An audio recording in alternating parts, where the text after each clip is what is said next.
नमस्कार, आपके साथ मैं स्मिता शर्मा हूं और आज बात प्रधानमंत्री नरेंद्र मोदी के सेंट्रल यूरोपियन दौरे की।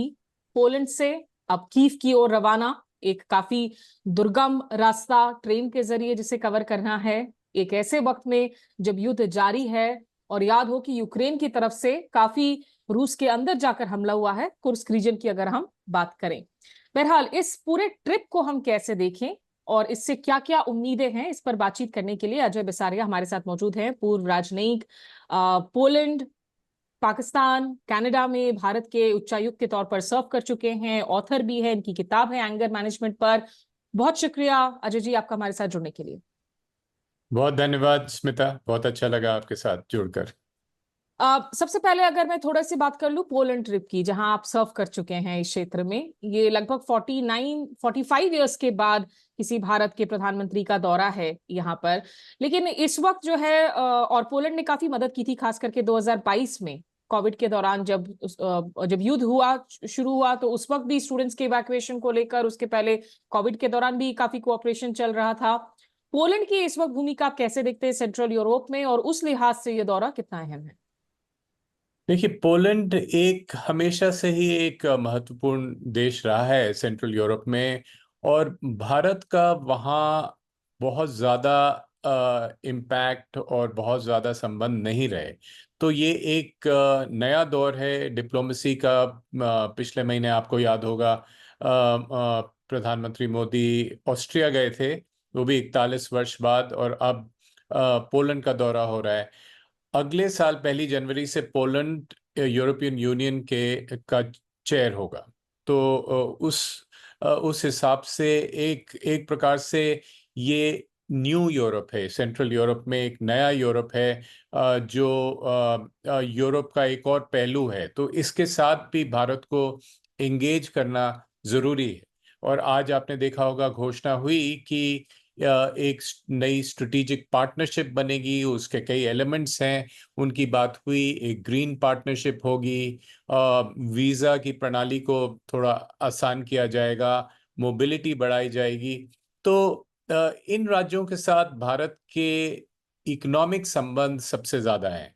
और प्रयास ये है कि पोलैंड से इन्वेस्टमेंट आए, पोलैंड से टूरिस्ट आए।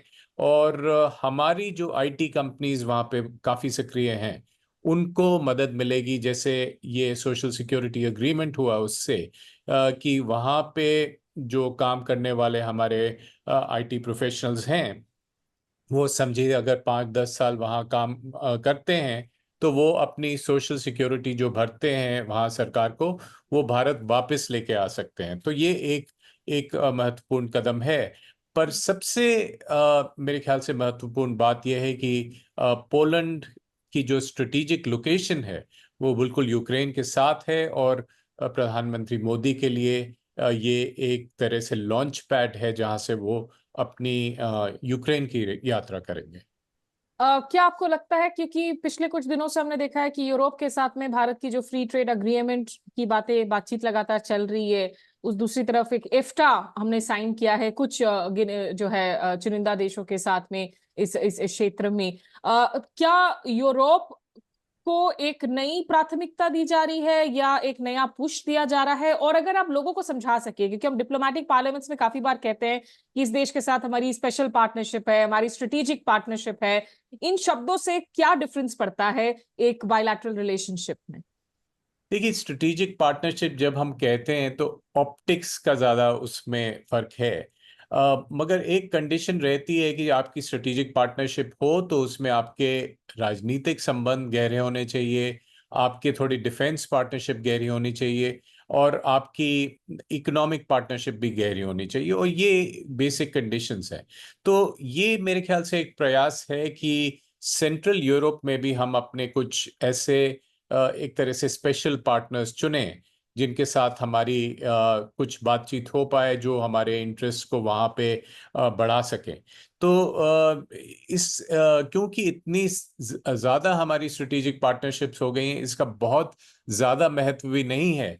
मगर एक सिग्नलिंग है दोनों देशों की तरफ से कि 45 साल बाद एक इस स्तर पर बैठक हुई, इस स्तर पर मुलाकात हुई। तो रिश्तों को आगे बढ़ाने का प्रयास दोनों तरफ से जारी है। और इससे पहले कि मैं अब यूक्रेन की बात करूं, दोनों देशों के बीच में जो बहुत सारी पारंपरिक और ऐतिहासिक संबंध है अजय, इंडोलॉजी जो है हमारी, वो एक कॉमन थ्रेड है। संस्कृत का काफी इस्तेमाल रहता है, और जो रिश्ता रहा है जामनगर को लेकर, जिस तरीके से जो है जामनगर स्क्वायर हम बात करते हैं, और भारत में रेफ्यूज दिया गया था पोलिश जो एग्जीक्यूट हो रहे थे नाजी दौर में। तो इन रिश्तों के बारे में जरा सा आप हमारे दर्शकों को बताइए। देखिए, हमेशा रिश्तों में एक गहराई आती है जब पीपल टू पीपल कनेक्ट या एक हिस्टोरिकल कनेक्ट उसमें लोग देखते हैं, उससे समझते हैं, और एक इमोशनल कनेक्ट हमारे संबंधों में आ जाता है। तो पोलैंड के साथ ये हुआ क्योंकि 1940 में या 1940s में जो दूसरे विश्व युद्ध के दौरान जो करीब 6,000 पोलिश ज्यादातर महिलाओं और बच्चों को भारत में शरण मिली। दो महाराजाओं ने ये शरण दी। सबसे पहले जो जिन्हें हम गुड महाराजा कहते हैं, नवानगर के महाराज, जो जिसे आज जामनगर कहते हैं, वहाँ के और कोल्हापुर के। तो वो बच्चे एक्सेप्ट किए गए, उनको वहाँ पे कैंप्स में रखा गया। और ये बात पोलैंड भूला नहीं है। पोलैंड की इंस्टीट्यूशनल मेमोरी में ये बात है। कई उनमें से बच्चे आज भी जीवित हैं, उनके अभी भी चिल्ड्रन ऑफ पोलैंड कहते हैं। वो 80-90 साल के हैं, मगर अभी भी हैं। और ये एक भारत का इससे स्तर बहुत बढ़ता है पोलैंड में, और काफी इस बारे में चर्चा होती है। सिमिलरली इंडोलॉजी, योगा के बहुत शौकीन है वहाँ पे। इंडोलॉजी की बहुत पुरानी ट्रेडिशन है। शकुंतलम, कालिदास और तरह तरह के हमारे पुराने ट्रेडिशनल लिटरेचर को ट्रांसलेट किया गया है पोलिश में। तो उनको समझ है भारत के इतिहास की, भारत की के लिटरेचर की। तो ये एक एक्स फैक्टर रहता है रिलेशनशिप में। बट पर चैलेंज हमारे सामने, जो चुनौती है, कि जो बड़ी बड़ी बातें हमने की उनको आगे ले जाने की और एक आधुनिक रिलेशनशिप बनाने की, जिससे 21वीं सदी में हम जिसे आगे बढ़ा के ले जाएं। और यहाँ पर बता दें कि जो जरूरी बात है कि रूस और यूक्रेन के युद्ध पर जहां तक भारत की पोजीशन की बात है, उसे लेकर कई लोगों ने सवाल उठाए हैं कि भारत ने रूस की सीधे तौर पर कभी कड़ी निंदा नहीं की। और अभी ठीक 1 महीने पहले जब मॉस्को गए थे, नरेंद्र मोदी व्लादिमीर पुतिन के साथ जिस गर्मजोशी से मिले थे, उन्हें हक किया था, उस हक को लेकर यूक्रेन के राष्ट्रपति जेलेंस्की ने अपनी निराशा जताई थी और कहा था कि ये अनुचित है। अब उसके बाद प्रधानमंत्री जो हैं वो कीव पहुंच रहे हैं, और ये अपने आप में बेहद जो है इंपॉर्टेंट दौरा है, क्योंकि याद हो कि जब यूक्रेन पर एक शिखर वार्ता हुई थी अभी हाल के दिनों में, जून के महीने में स्विट्जरलैंड के बर्गन स्टॉक में, वहां भारत ने राजनीतिक प्रतिनिधित्व नहीं किया था। वहां आपने कूटनीतिज्ञ को भेजा था, अंबेसडर पवन वर्मा को भेजा था, और एक जो ज्वाइंट आउटकम्स थे उस पर उन्होंने हस्ताक्षर करने से भारत ने इनकार कर दिया था, क्योंकि रूस को उसमें न्यौता नहीं दिया गया था। प्रधानमंत्री जी जो टस्क आपके पोलिश प्रधानमंत्री हैं, उनके साथ अभी प्रेस कॉन्फ्रेंस के दौरान अजय जी, प्रधानमंत्री मोदी ने कुछ बातें कही हैं। उन्होंने कहा है कि India is willing to offer its help to end the conflicts, कि भारत जो भी मदद दे सकता है वो देने के लिए तैयार है यूक्रेन और वेस्ट एशिया में, अपने जो फ्रेंडली मुल्क है उनके साथ कंसल्टेशन करके और उनके साथ जो है उनको साथ लेकर। एंड भारत वापस से रिपीट किया है कि India believes that war can not be a solution to any conflict. ये सवाल बार बार पूछा जा रहा है, क्या भारत मध्यस्थता कर सकता है, करने को तैयार है यूक्रेन और रूस के बीच में? देखिए, भारत की कंसिस्टेंट पोजीशन रही है कि दोनों पक्षों को हम कहें कि आप डायलॉग और डिप्लोमेसी से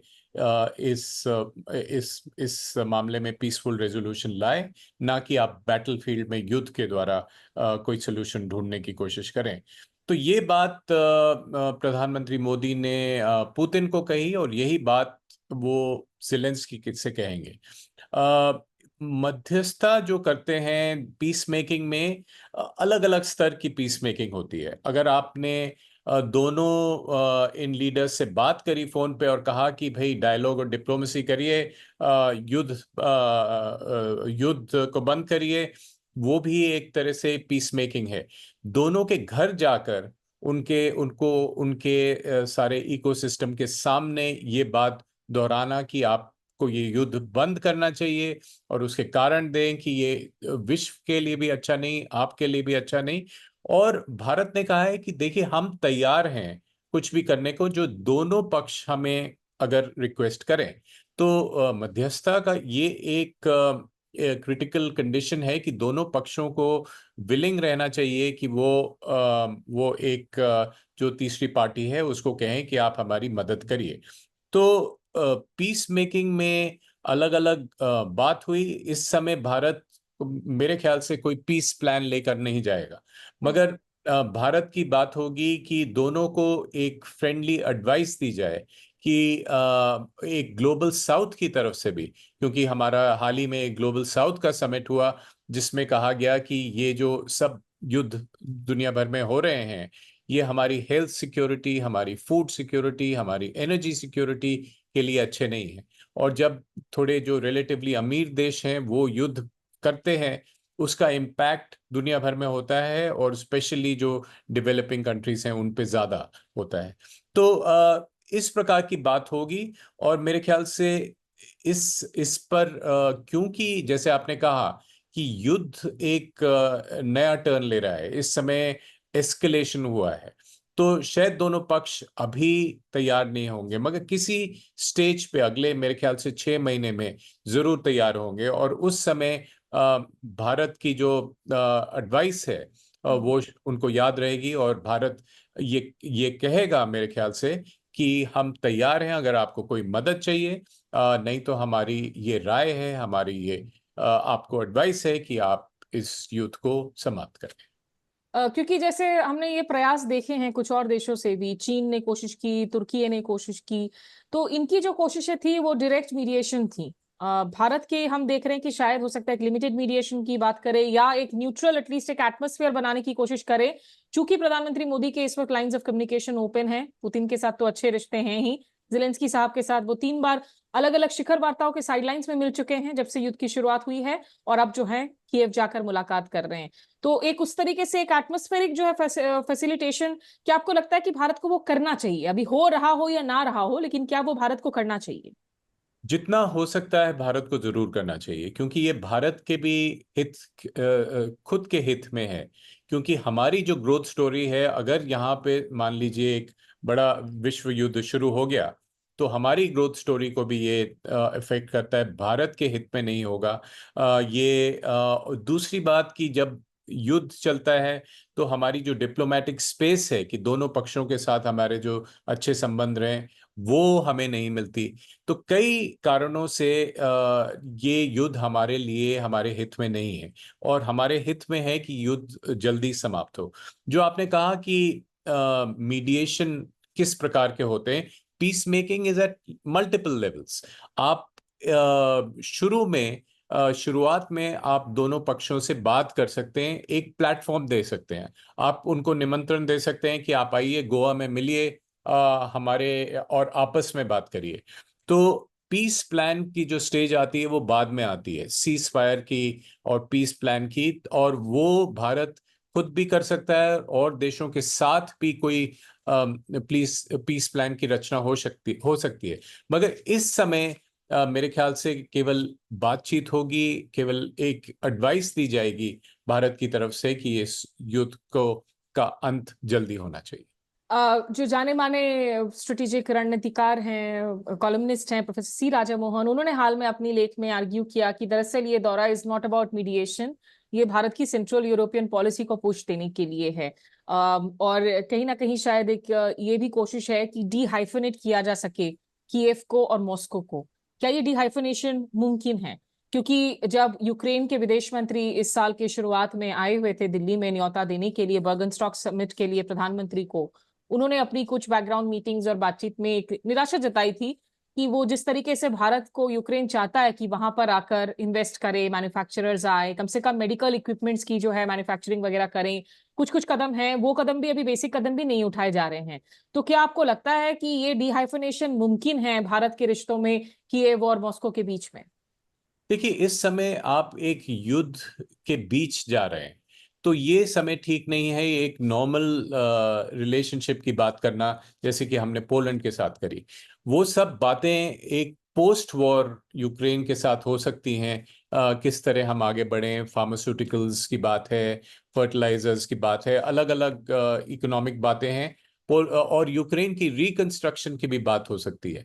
मगर इस समय मेरे ख्याल से number one agenda and the priority agenda will be कि इस युद्ध के बारे में एक विचारों का आदान प्रदान हो, जिसका मतलब है कि भारत अपनी राय देगा कि आपको युद्ध समाप्त करना चाहिए, यूक्रेन अपनी तरफ से शायद अपने कारण बताएगा कि क्यों वो युद्ध नहीं समाप्त कर पा रहा है, और इस बारे में इस समय बातचीत होगी। तो मैं इस बात से सहमत हूं कि सेंट्रल यूरोप की एक हमें अलग रणनीति बनानी चाहिए और होनी चाहिए हमारे पास, और शायद ये एक दौरा उसका एक भाग है।